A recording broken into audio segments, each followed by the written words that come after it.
Mick Angel here from Mick Angel Here's Australia. Right now I'm in an urban environment actually. As you can see, there are sulphur-crested cockatoos hanging around, having a bit of a feed in the trees.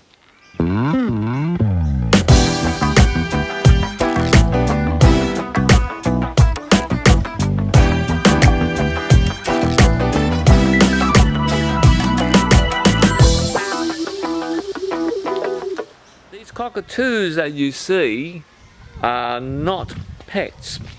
These birds are actually wild. Yes, the sulphur-crested cockatoo can be found from New Guinea all throughout Australia as well. We've got a couple here, but they can go up to flocks of thousands. They can go into flocks of thousands, you know. I've been out there in the bush way out back, and you can be near a creek or a water hole, and particularly in the evening as it gets towards dusk, they all just congregate water hole. Unbelievable. Flocks of thousands of them, and you can't even hear yourself think they're that loud. However, one day I would like to get back out there and I'll be able to film it and show you just exactly what it's like and what it sounds like when you've got thousands of cockatoos and galahs. Budgerigars, as you can see in the cage, they're native to Australia, and they go in flocks of thousands too in the outback areas.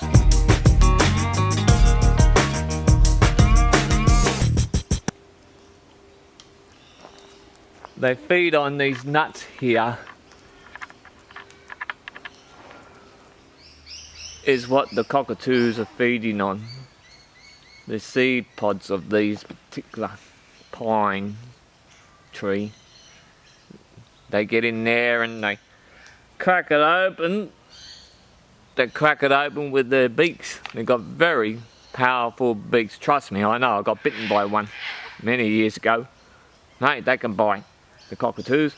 But you can see they go and grab the inside of the seed pod. Yes, the cockatoos are very long-lived birds. They've been known to live up to about 70 years of age in captivity. In the wild, they actually live up to 30, 40 years. Now, they do nest in the hollows of the trees. They find nesting sites. They compete with other parrots for the same thing. And they have about up to 2 or 3 chicks. And the nesting period will take up to about 9 to 12 weeks. And once the chicks hatch, they tend to hang around home for about up to a few months before the parents kick them out, you know. And the one thing about cockatoos, they like to feed on the ground as well, and being on the ground, they are vulnerable to predators. So what the cockatoos have done is that they evolved a little bit of a lookout system. They have, while a lot of the others are all feeding on the ground, there'll be one keeping watch on the top of a tree to make sure nobody's going to sneak up, no animal's going to sneak up and jump on the birds. That the term keeping cockatoo is in the Australian slang, so when they say they've got a cockatoo, it means that they're keeping watch. The criminals used that a lot, so that was a term that was used as keeping cockatoo. Darn mosquitoes. So therefore we do see cockatoos all over Australia. They're actually introduced into Western Australia, which they did not naturally occur. They have been introduced into New Zealand, into Singapore, and there's some rumours that they might have been introduced into Hawaii. I'm not sure.